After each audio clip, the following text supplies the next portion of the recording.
Thanks very much, people. Thanks to you all for turning out. Some of you came a distance and appreciate it. Whoever's watching on YouTube when this ends up there, if you clicked on it because you think you're going to see a speech by Ben Kingsley, you're going to be disappointed.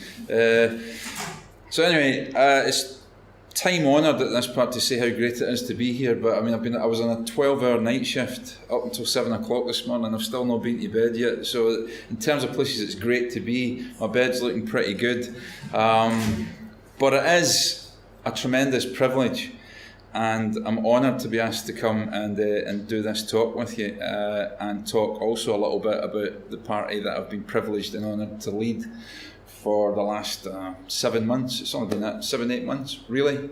It's been that short. So thanks to Abby for organising this. Thanks to Fraser for doing the tech stuff. Really appreciate that, Fraser. And thanks. I'll take this opportunity as well to thank. As you may know, we had candidates running in the local elections recently, and that was unprecedented. We had how many in total? 11? Was it that many? 21. Good Lord, 21. So we done okay, you know, for a small party. First time out, really.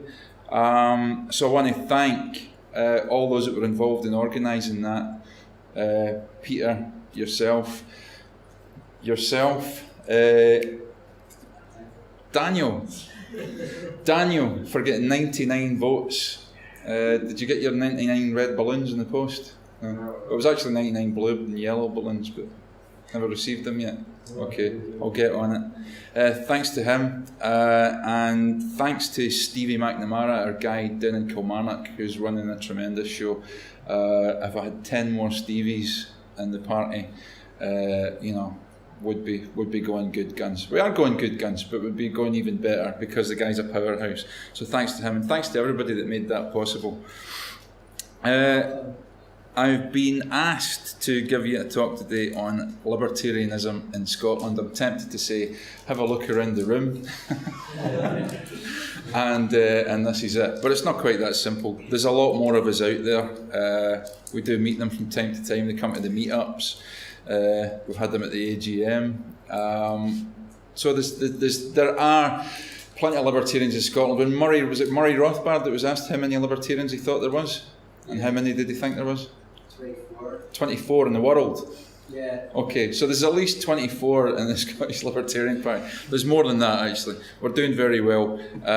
Considering that 4 years ago, there's maybe 1 or 2 years meeting in a pub regularly. I used to look at the web page forlornly, like every month, every week even, and there'd just be nothing happening. And none happened for about 2 years.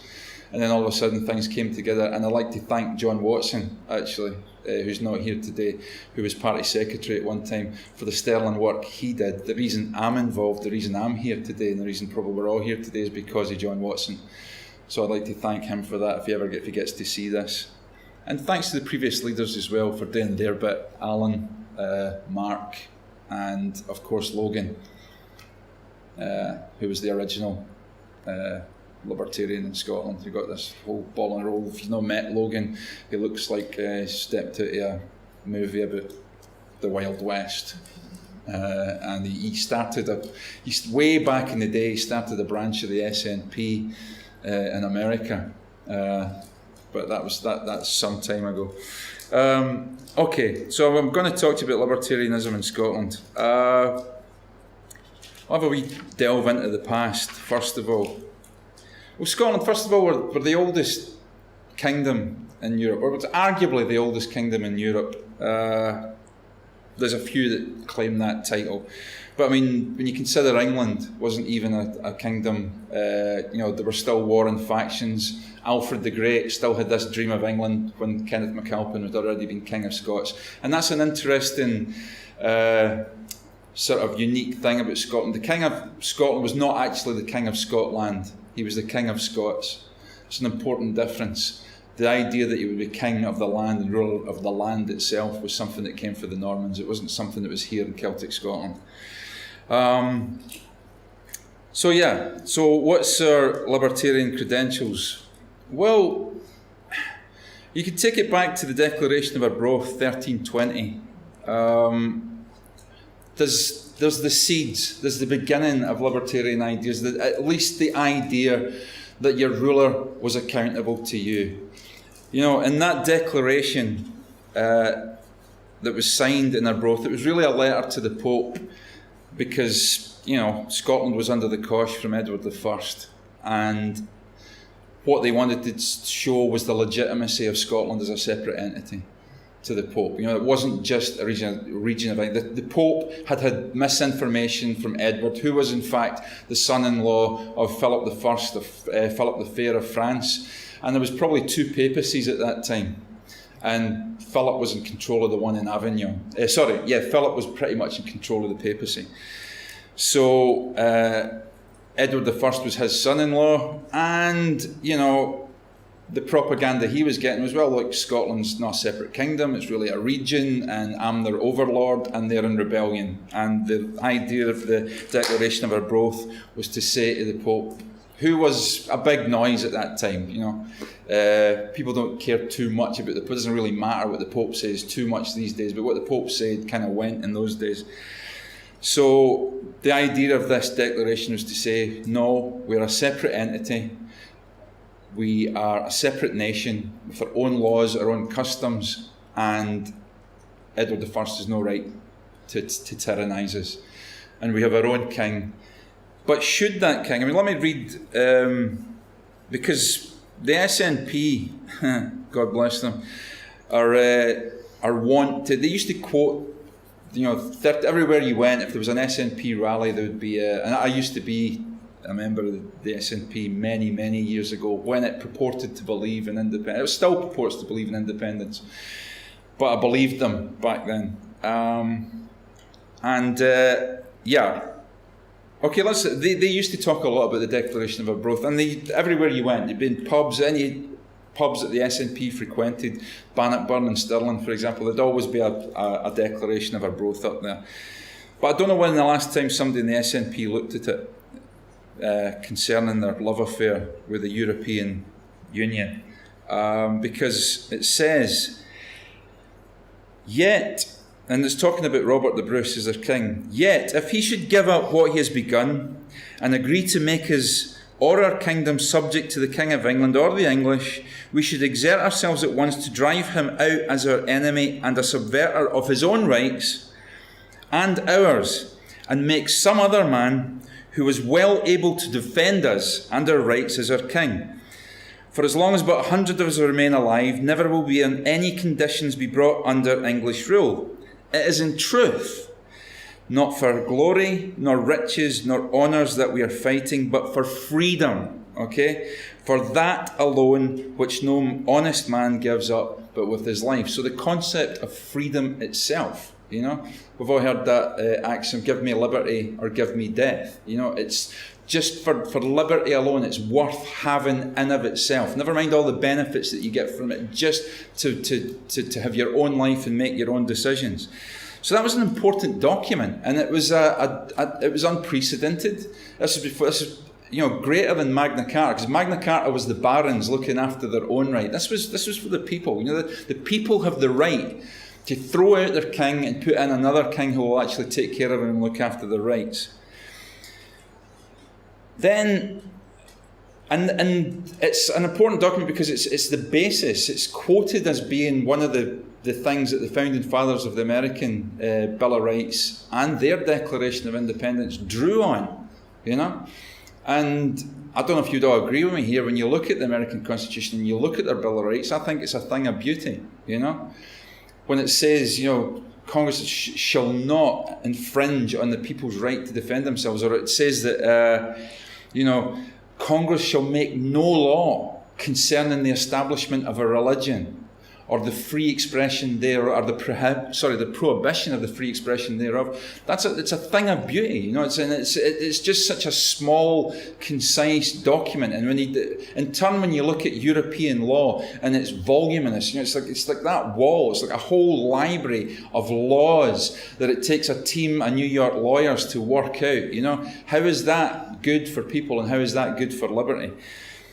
So the Declaration of Arbroath was an important document in that sense.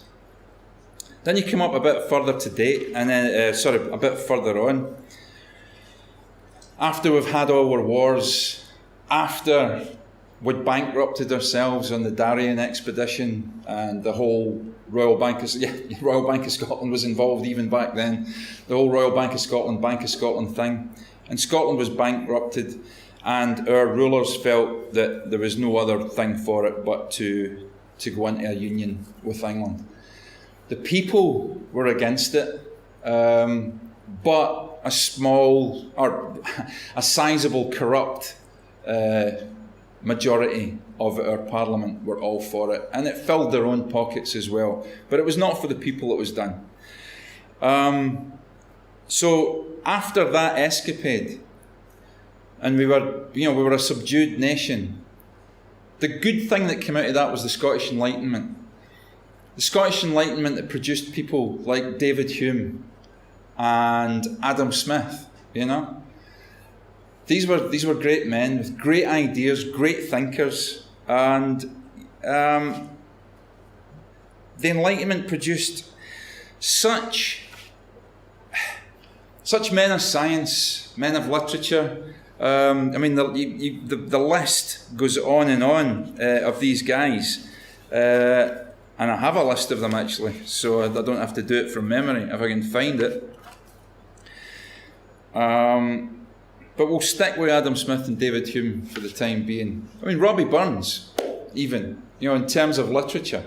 And I'm going to give you a blast of Robbie Burns later on before we finish, I promise you that. But there was a whole wealth of education and scientific discovery, and this all came out of the Scottish Enlightenment, and it was regarded with awe by the rest of Europe and the rest of the world. And it was these people were instrumental in founding some of the things that we look upon today and take for granted. You know, the idea of individual rights and liberties. You know, that there's something that don't come from government. There's something that are inherent. You know, if you want to call it God-given, or you want to call it just natural law, you know, you have these things. No government has to give them to you. That came out of the Scottish Enlightenment. But at some point, and I don't know where exactly, Scotland seemed to fall under the spell of socialism. And socialism, it's, as far as I'm concerned, it's a disease. And it's a disease that infects nations and destroys them one by one. Was it Winston Churchill that once said that it's a philosophy of failure, the creed of ignorance, and the gospel of envy. Its inherent virtue is the equal sharing of misery. And I'm not a big fan of Mr. Churchill for all sorts of reasons, but I kind of agree with them on that. And you've all heard the phrase in Scotland, I don't know if maybe you've not heard it, but if a man's not a socialist by the time he's 20, he has no heart. If he's still a socialist by the time he's 30, he has no brain. And there's a step further I like to take it, which is if he's still a socialist by the time he's 50, he's probably Scottish. So I don't know what part of us, what part of our nation saw the wisdom in this, or thought they saw the wisdom in this. Maybe it was our idea of looking after each other, because we were a small nation. Maybe we saw the value of that and we thought that that's where it promised. But it seems to me, looking back on my childhood, and going to school, the people I went to school with, the people I associated with, there's a lot of truth in, you've all heard of Thomas Sowell, I take it, great economist, more a conservative of a libertarian, but you know, I like it. We like his stuff. We're fans of Thomas Sowell, aren't we? But he wrote a book called Black Rednecks and White Liberals, and in that book he makes a conjecture that Southern, not just modern black gangster culture, but Southern redneck culture. And this is not his own conjecture. I mean, he borrows from an author called Grady McWhinney, who wrote a book called Cracker Culture. And there's a lot wrong with McWhinney. You know, he's a controversial guy. But, you know, Sowell took a lot of his stuff for granted. And I'm not saying it's absolutely correct, but it seems to make sense to me that a lot of the culture in the southern states of America, especially the antebellum South before the war, came from Scots and Irish immigrants from the border regions of Scotland and Ireland, and especially the border regions of Scotland. And you know, you find names in America to this day from these people like Eliot, Graham, Scott, Blackadder, comes from the borders, Hume, as in David Hume, Douglas, a great border name. These people were what they called reavers, okay? In America, Nixon, President Nixon, his family some way back all came from the borders of Scotland. Lyndon B. Johnson had some Scottish ancestry in there as well. Neil Armstrong, who famously walked on the moon, or maybe he didn't, if you believe that kind of thing.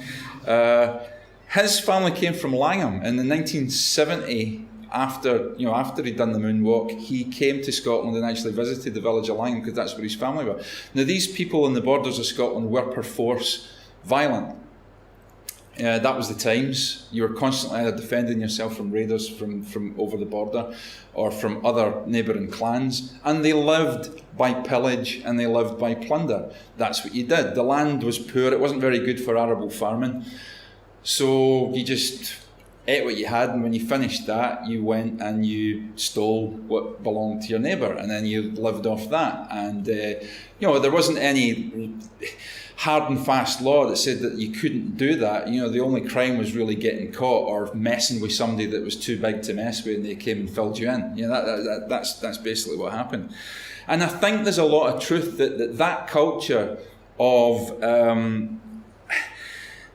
as Sowell puts it, and I'll quote him here in Black Rednecks and White Liberals, that the border reavers, they had an aversion to work, they had a proneness to violence, a neglect of education, promiscuity, improvidence, drunkenness, and a lack of entrepreneurship. Religious oratory marked by strident rhetoric and unbridled emotion. Well, you know, it's like and flamboyant imagery. You know, so I see this. I see this in my upbringing. I see it in the people that I came from a working class background. My father was a boilermaker to trade, worked in the steelworks in Ravenscraig, and my mother was what they call a stay-at-home mum now, right? Or she was a housewife, they called it then. And they were from a working class family, but they were hard workers and they were aspirational. You know, and many of my family were like that. They were hard workers and aspirational. But there was also a lot of people in the community who weren't like that. And it was nothing, it was seen as nothing to live off the dole. You know, it's like, well, you know, they owe me, you know. This is, I'm not robbing anybody, you know. Not only will I live off the dole, but while I'm getting dole, I'll do work on the side as well. And nobody thought anything about that. You know, it's just what you did to make ends meet. So that kind of attitude of plunder and being owed a living was kind of prevalent in Scotland. And Sowell says that is the root of, you know, the cracker culture and the root of black gangster culture in America today. And whether it's true or not, I can actually see where he's coming from. And I think it's possibly the roots of the welfare state and the dependency culture that's in Scotland, and to a certain extent the north of England, because they were border, you know, sort of reavers as well, and they lived in that kind of culture. So I think that's what shaped it. That's what shaped a lot of Scottish way of socialist stinking thinking. You know, I've got a right to that. I've got a right to take what somebody else has because I have nothing.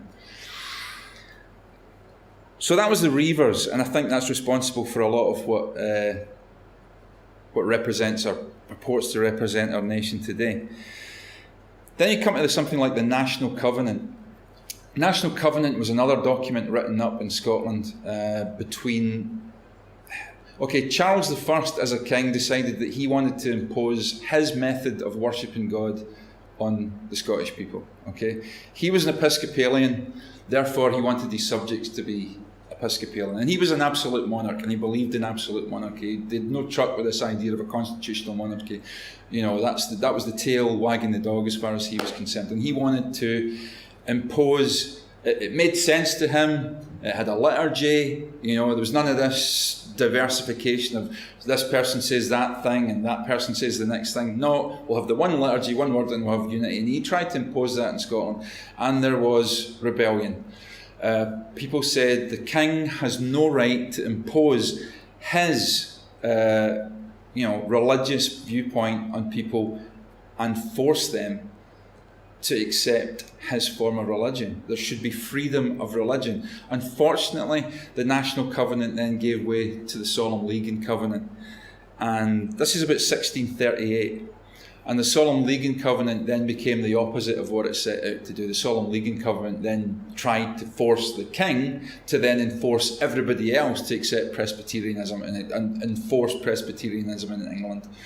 So in effect, from starting out from being this good idea of freedom of worship, and the government and the king has no right to tell you what to do in terms of worship, it degenerated into basically the Covenanters, as they were called, became like the Taliban. If you ever see a picture or a statue of John Knox, he looks exactly like Osama bin Laden, right? And that sort of religious fervour and religious fascism was prevalent here in Scotland, and it was the roots of the religious divide that I experienced. I mean, most of you here are young enough that you won't, thankfully, experience the religious divide that I experienced when I was a kid growing up in the west of Scotland. My parents had to go and try and find jobs in places where there was openly signs up saying Roman Catholics need not apply. That was prevalent, and that was the roots of it. This war between this religious war between Roman Catholics, who also tried to impose their way of looking at things on, first of all, onto the Presbyterians, and then the Presbyterians then in turn doing it back to them, and it's just madness. The one saving grace that Scotland has in terms of religiosity is, as far as I know, Scotland is the one nation, possibly in the world, but definitely in Europe, or one of the only nations in Europe, that has no institutional record of anti-Semitism. They had it in England. There was several kings there were some kings that were predisposed to the Jews. Oliver Cromwell was very favourable towards the Jews, but there were some kings who weren't. There were some kings who forced them to wear the yellow star and to wear pointy hats and just distinguish themselves and live in sort of little shtetls or ghettos. Scotland never really had that. There was never an institutionalised anti-Semitism in Scotland. So as though we were screwed up religiously, we weren't that screwed up. And in the end, things did get better, and things are better now than they've ever been in terms of religious. I was going to say they're better than they've ever been in terms of religious tolerance. We'll come on to where there could be problems with that. So we've touched on the Enlightenment, we've touched on the Covenant being an important document. So let's bring it up to date. I'll start by talking a wee bit about the Scottish Libertarian Party. Okay, the Scottish Libertarian Party was formed, the bare bones of it, about 5 years ago, Katrina. Okay, Daniel Logan Scott, an American living in Scotland, yourself, and probably John Watson. That was it. That was the Scottish Libertarian Party, but affiliated to the UK Libertarian Party. As time goes on, others join. I came in there about 4 years ago, and we decided that, not for any really nationalistic reasons, it was the way the wind was blowing. What was the point of being the part of the UK party? We're here, we're in Scotland, we're part of the Scottish political scene. Let's just make it the Scottish Libertarian Party. The UK Libertarian Party had a clause in their constitution that had to be changed, but in order to allow us to do that. So it took some time, but we got it done. And not long after that we became a party in our own right, I think I stood for Edinburgh Leith Walk in a by-election. John Watson convinced me to do that. And I was glad I'd done it. It was great. We had a blast. Anthony was involved as well. I got a whopping 37 votes, I think I got, in Leith Walk. The guy who was an independent, right, who didn't even turn up to any of the hustings or do any leaflets, he got more than me. He got 40 odd votes, but he had a massive family who all voted for him. Right. So that was enjoyable, And since then, the party has gradually grown. The logos that you see here today, the Scottish Libertarian Party logos, I believe, Fraser, you're responsible for the artwork. Okay, yeah, Fraser's involved in that. Does anybody know about the colours other than you? Do you know why we have the colours that we have here? It's not yellow and blue. It's actually buff and blue. Does anybody know the significance of the buff and the blue? Whig Party. The Whigs, yeah. That goes back to the old Whig Party, and Daniel Logan Scott decided that that would be a good thing to remind people of this of the Whigs. See, at first I thought it was blue for Scotland and yellow because anarcho-capitalism. So Well, you can interpret that in there what you want. It's open to interpretation. But that was the original idea behind it anyway. And do we know what that is? The emblem there. It's the phoenix. It's the phoenix rising of the ashes. And the idea was that even though Scotland is this socialist hellscape at the moment, one day those free market ideas that Adam Smith gave to the world and popularised, and it took off in Hong Kong, it took off in Singapore, and it took off in other places, and it took off in America massively in its early days, that those ideas will eventually come back here and take root, and like a phoenix, it's going to rise from the ashes. And we're all part of that today. That's why I feel so privileged and honoured to be part of something right from square one. To build something, to see it growing, and know that you're actually part of history. Everybody that's sitting here today is part of history. As small as it is. So the buff and the blue, that was the Whig colours, and there's a poem coming up for you then, You Lucky People, by Rabbie Burns, with the buff and the blue in it. So that's where we came from. Where we are now, as I say, we just put up our candidates in the council elections. It's not about votes, guys, not for me anyway, and I'm sure most of the people here would agree. If we go chasing after votes, then you have to start compromising and diluting the message. And I don't believe in doing that. I think what makes us unique and what makes us different is the fact that we do have a principled stance on things. I mean, for example, like Anthony was talking earlier on about the minimum wage laws, and it's absolutely great to give people hell economics and a utilitarian argument on it. It's good. I believe in the principled argument, which is my labour is my personal property, and the government has no right to interfere in the contract between me and an employer. Because if they can tell me how much minimum wage, then that same government can then turn around and say how much your maximum wage can be.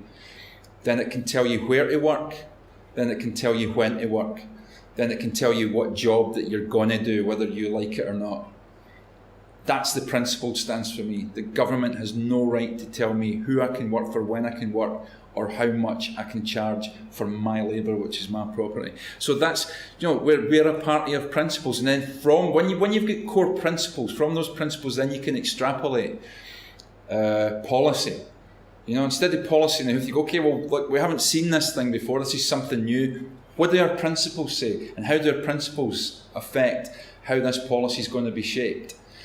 It seems to me, if you dilute your message, then suddenly people then can't tell the difference between you and all the rest of the mainstream parties. They might as well vote Conservative if you're going to dilute the core principles that you have. And it's unpalatable. That's a fact. You know, people, as somebody once quite adroitly put it, you're trying to sell Christmas to turkeys. You know, see all this free stuff you've got, people? We're going to take it away from you. And not only that, we're not going to give you any more.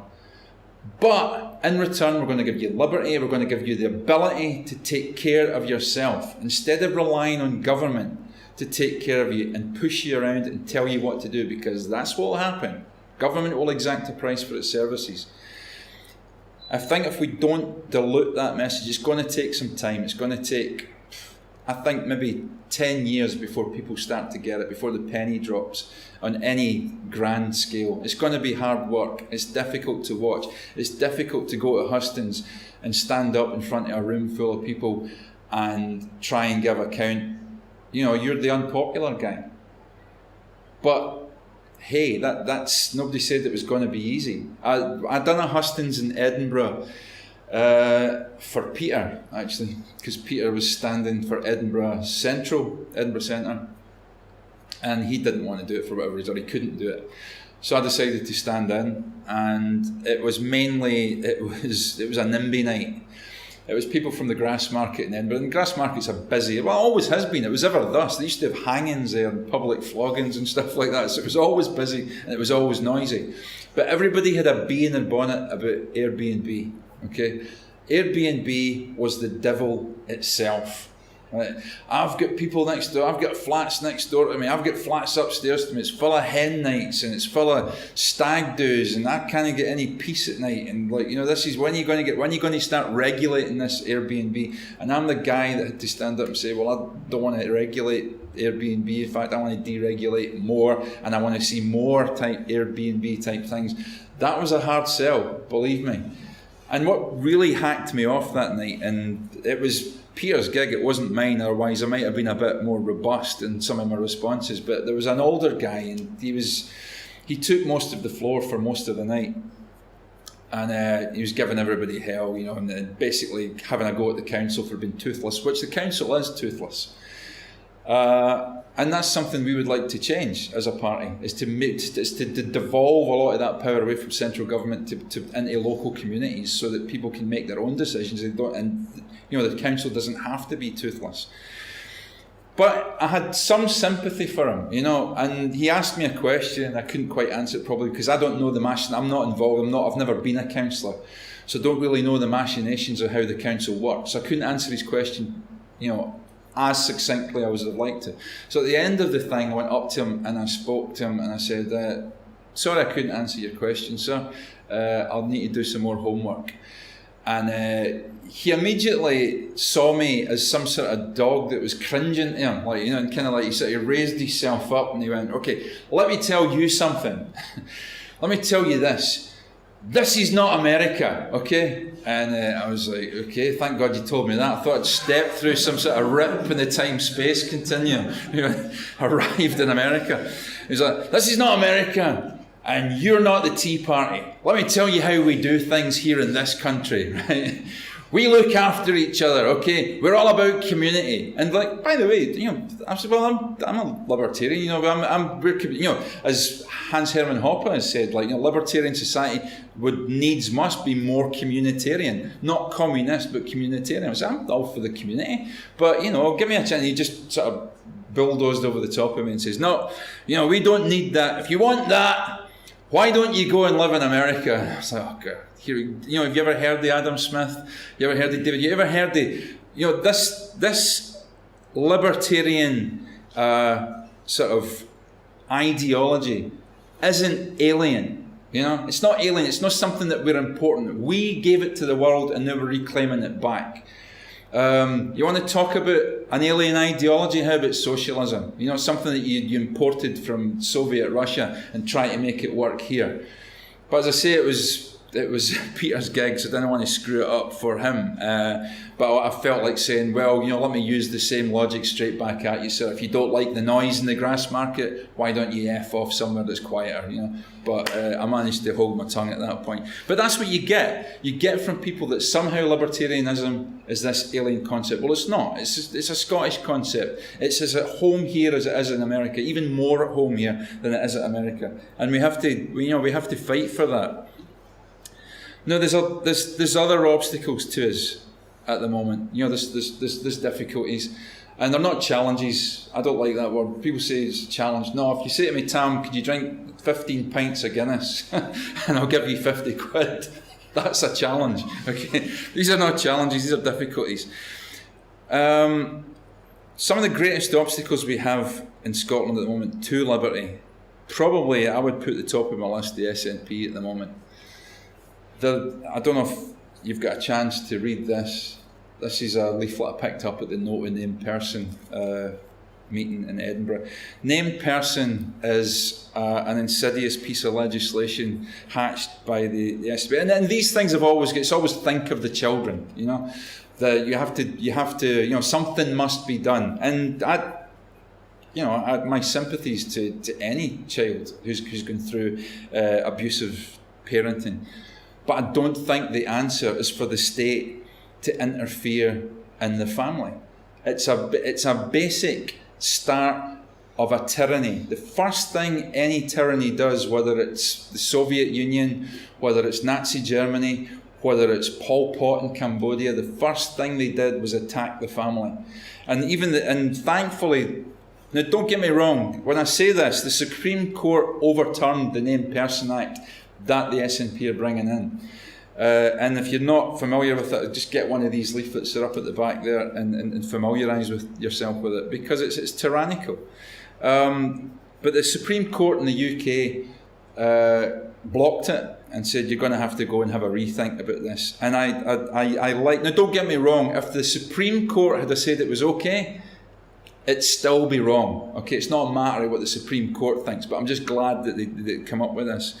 And the quote from the UK Supreme Court judgment on the named person, paragraph 73, is: "There is an inextricable link between the protection of the family and the protection of fundamental freedoms in liberal democracies. Different upbringings produce different people. The first thing that a totalitarian regime tries to do is to get at the children, to distance them from their subversive, varied influences of the families and indoctrinate them into their ruler's view of the world. Within limits, families must be left to bring up their children in their own way." And that's I couldn't put it better myself. But the SNP are trying to bring that in. They tried to get rid of corroboration, so that you wouldn't need two policemen to corroborate their story against you. It would only take one policeman, that would be enough. They've brought in other draconian laws. They're going to try and tell you. Give me an example, somebody, another. You can't buy less than a 30-gram packet of tobacco now. Yeah, that's right. Yeah, and also you cannot. All tobacco and cigarettes. I mean, I don't smoke. I hate smoking. Can't stand it. Never could. Well, only if you give me a fag. So I really can't stick it. But I think people have the right to do it. You know, and to suggest that putting plain packaging on packets of cigarettes is somehow going to help. I don't know. I noticed there's a lot of heroin about in certain parts of Scotland at the moment, and as far as I know, the last time I looked, it comes in plain packaging, right? And I don't think it's ever stopped. As Fraser and I were talking earlier and saying, I don't think anybody says, well, I got addicted to heroin because it came in such a nice package. I just couldn't resist it, you know. And it's idiotic, you know. We're living in a situation. Jim Sellers, God bless him. I mean, the man's a socialist, but maybe one day he'll get over it. He's one of these guys over 50 that's still a socialist. But he's been the voice of reason within the SNP at times. And he said of Nicola Sturgeon, having started out on a false premise, her string of claims and demands have exposed someone whose tongue has run far away ahead of her brain.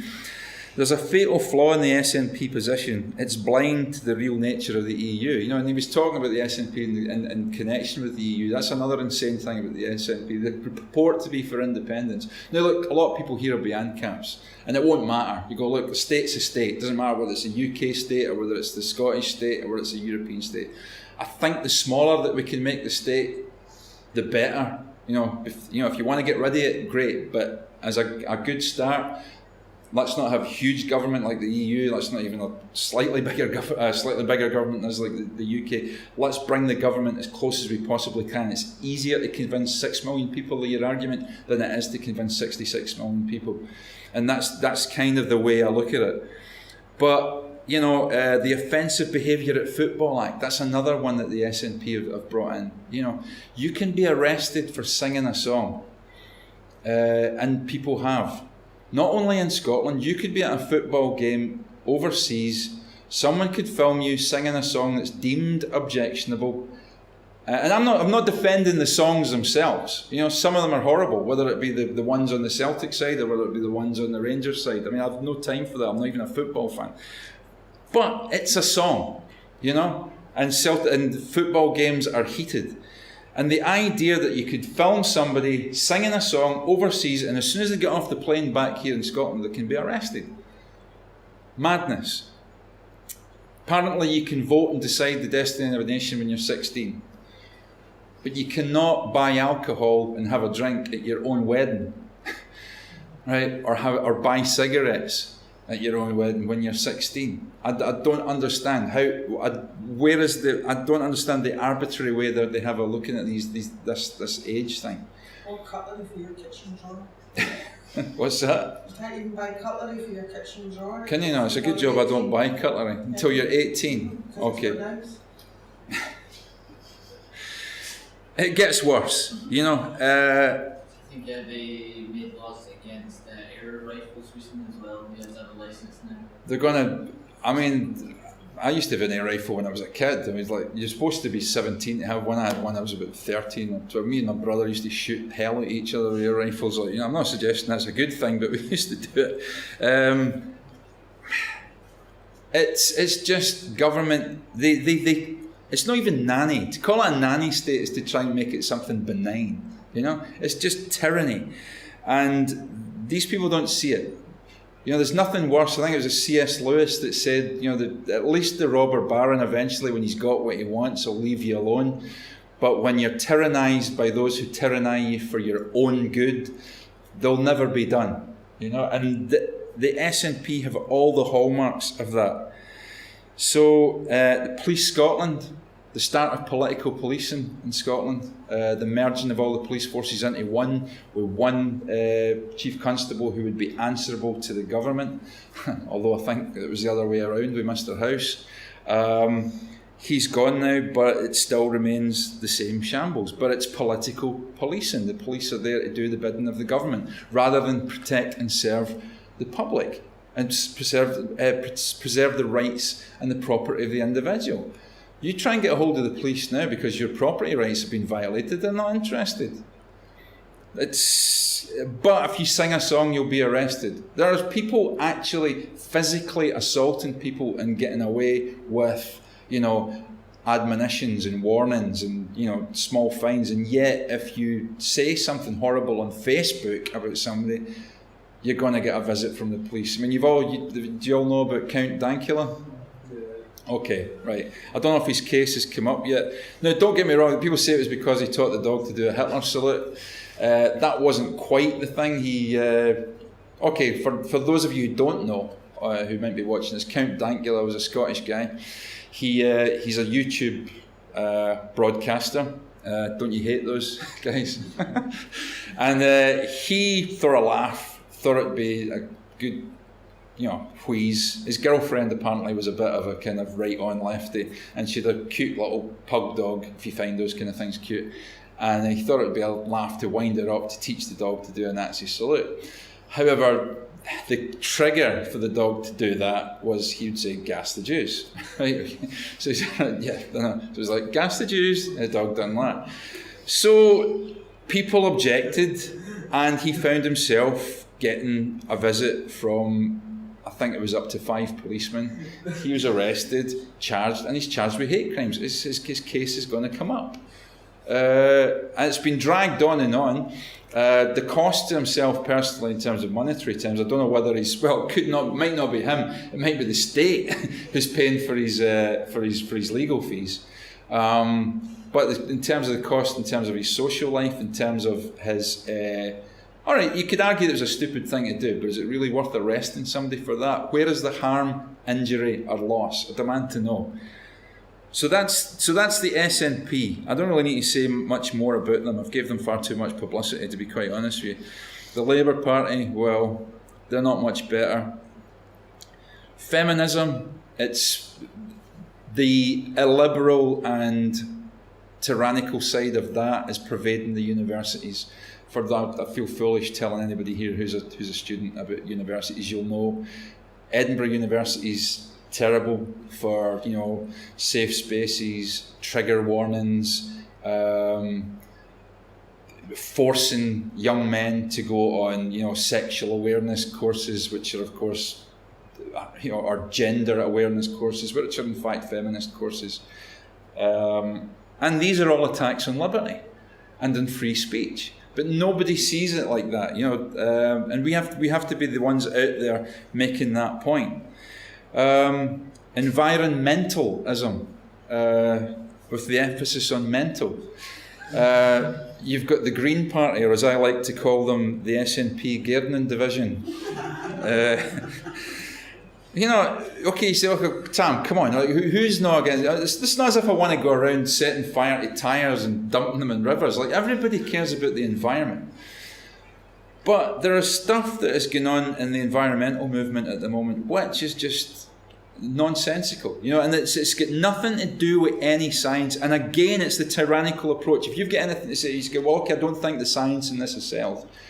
On the climate change, I think there's still room for debate. No, you're a denier. You're up there with Holocaust deniers. You're in that same bracket. You're an enemy of the state. You have to be stamped out. And it's become a religion, and a religion that's going to get rammed down your throat. It's going to get rammed down the throat of your kids if you have them in a public school.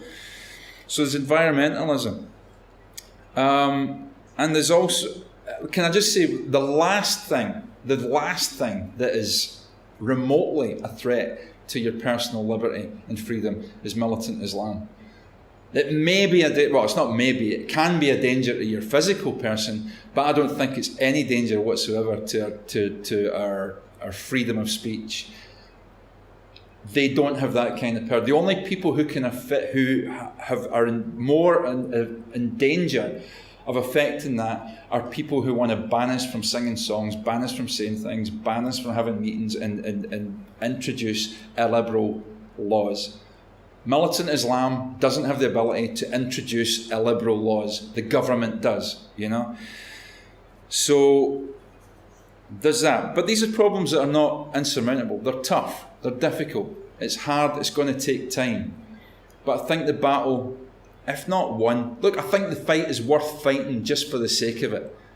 Even if we don't win it, I think it's the fight is worth fighting, because somebody has to do it. When they look back, in years to come, if the lunatics do take over the asylum, if the Corbynites do decide to go down the road of unbridled socialism, when the smoke clears and people survey the wreckage, they're going to ask, was there anybody kicking and screaming against this? Was there a voice that said, look, this is madness? Well, it ain't the Tories. They're not going to, what are they going to do? They've actually joined the bandwagon. The Conservatives are actually a socialist party. So it's got to be us. If not us, who else? So that's the problems. But in terms of the future, as a party, I think we're only going to go from strength to strength. This is a good thing here today. We've got some ideas about stuff that they want to do in the future. The stuff that divide us as libertarians. It seems to me that the big divides are still on abortion, the right to choose versus the right to life. For some people, that's a clear-cut case. I think one way, Anthony thinks another. And that's a debate that we have to have. But there's, I'm absolutely convinced that libertarian good sense will prevail.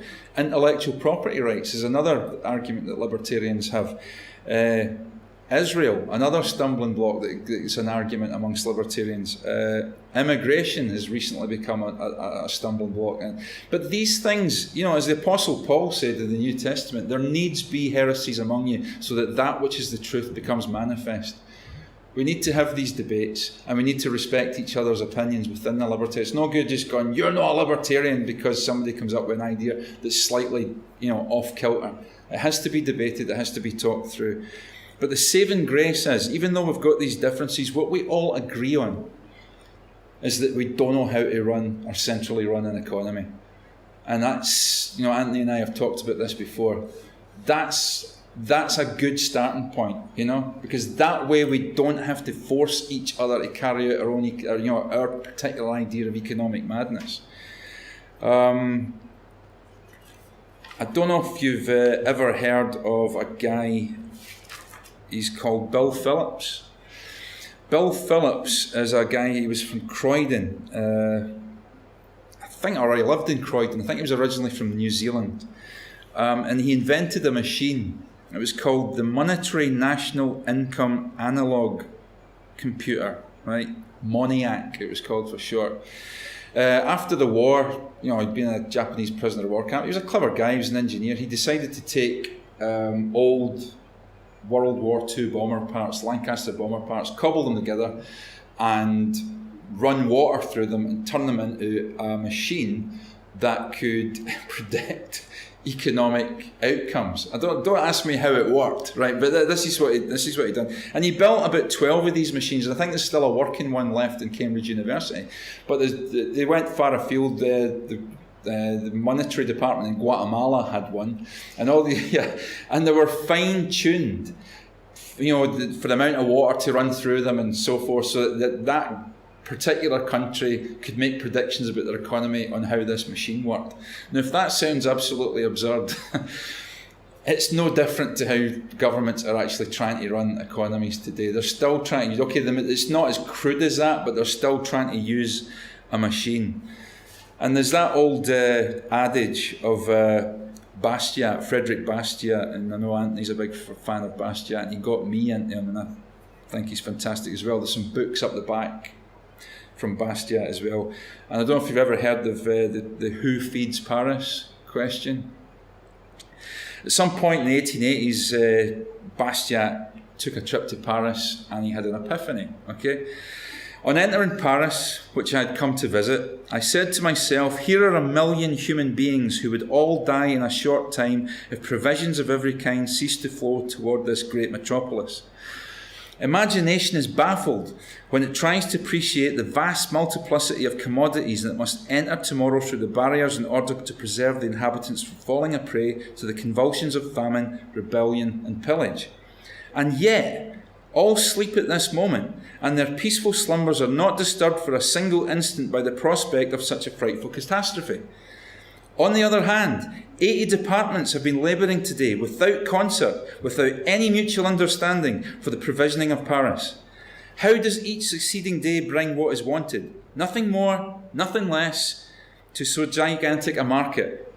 What then is the ingenious and secret power that governs the astonishing regularity of movements so complicated, a regularity in which everybody has implicit faith, although happiness and life itself are at stake? Well, we know what it is. It's the market, It's the same as what feeds Glasgow. There's no government department that feeds Glasgow, that's in charge of coffee, that's in charge of tea, that's in charge of biscuits or iron brew. It just happens, and it happens because there's a demand for it, and that's how the market works. It's brilliant in its simplicity, and that's Adam Smith's hidden hand at work there. So anyway, taxation's a big problem, and it's got to go. If we don't solve the taxation problem, then we're kind of wasting our time. As long as government has got the power to forcibly remove your money and property, then we're in trouble. So I know a lot of people don't like hearing taxation is theft, but I think it's a great mantra because it happens to be true. Taxation is theft. So, you know, we should never be ashamed of that. We should never be ashamed of capitalism. Let the Conservatives do that. So, in closing then, just before I read you my Robert Burns as I promised, I'll thank you all again for coming. And thanks to Abe and Auntie, etc. again for making this possible. As I said, and Peter, it's been a very great privilege to be here and my honour to have led the Libertarian Party to this point and hopefully beyond. I would say to a new dawn, but that sounds a bit pretentious, if not to a new dawn, at the very least to an awakening. To any of you out there in the room who are watching this, watching this on YouTube, I would ask you to think seriously about making a commitment to, if not joining, I know us libertarians are loath to join things. Listen, she'll tell you, what did I say the first meeting I was at? Listen guys, I'm never joining, I've done with political parties, okay? I've done with it. I don't mind supporting you, don't mind getting involved, but don't ask me to join. Yeah, okay. And then don't ask me to lead the party. But anyways. So here I am. Yeah, we need members. Look, even if you don't believe in the state, even if you don't believe that I don't believe in the political process. You know, it's just a way of getting attention to our cause. You know, when people see a name in the ballot, when they see a candidate, it causes them to say, okay, well, what's that about? You know, it might be the first time they've ever heard of libertarianism. You know, it's not one thing. Yes, I agree. You can achieve more doing things in the community. You know, our guy down in Kilmarnock, he's got an idea about libertarians in the community. You know, wearing a t-shirt, libertarians in the community, getting involved in litter picking or anything to do something practical. All these things are good. There are, you know, find ways of making the state redundant. You know, whether it's Bitcoin or, you know, finding ways of doing things differently that make the state irrelevant. Those are all good as well. You know, but it's a two-fisted approach. You know, we've got to beat the state to death, really, and it's just another tool in the box is to get involved in elections. Get invited to hustings, be able to speak and let people know your point of view. So we need members. More importantly, we need activists. We need people who are prepared to roll the sleeves up and get involved and get dirty, whether it's leafleting, whether we have a campaign day. We had one in the Meadows in Edinburgh recently. It was pretty good. It's enjoyable, you know, especially if it was a nice day like this, rather than be stuck in a room outside, talking to people, handing out leaflets and just enjoying the sunshine and having a chinwag with people. It's brilliant. And then having a good social after it as well. We need support in terms of financial support. Every party needs money. Everything's got to be paid for. You know, this room today has got to be paid for. So, I mean, at the end of it, guys, £5 a head. If you can give more, all to the better. If you can buy any books, that's fantastic as well. Spread the word. If you're a student, or even if you're not a student, getting involved in what Abe's got to offer. Get on the Facebook page, look at our website. Auntie's wrote some great articles on there that, you know, that will help you in your dealings with talking to people. Don't waste your time too much with people who are just dyed in the wool. You know, we can get around to them at a later date. Concentrate on people who are curious, people who are actually willing to listen to what you have to say. And there's some good resources on our website, and it's getting better. It's going to get better all the time. But get involved, please do, and get active. We really do need activists. We have a treasurer at the moment. He's struggling. We've got, you know, we just need troops. We need boots on the street. And so if you want to get involved, please do. Even if it's just to turn up to the meetups, you know. If it's nothing else, it's a support group, mutual support group for libertarians.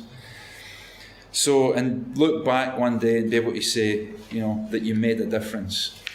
That's it from me. And thanks very much for listening, guys. Burns. Oh, the Burns, the Rabbi Burns. Rabbi. Okay.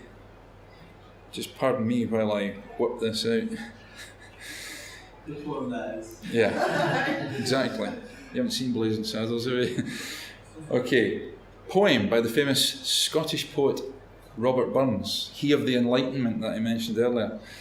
It's called Here's a Health to Them That's a War. Here's a health to them that's a war. Here it's health to them that's a war. And while when I wish good luck to our cause, may never good luck be their fa.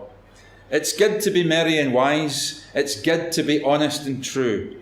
It's good to support Caledonia's cause and bide by the buff and the blue.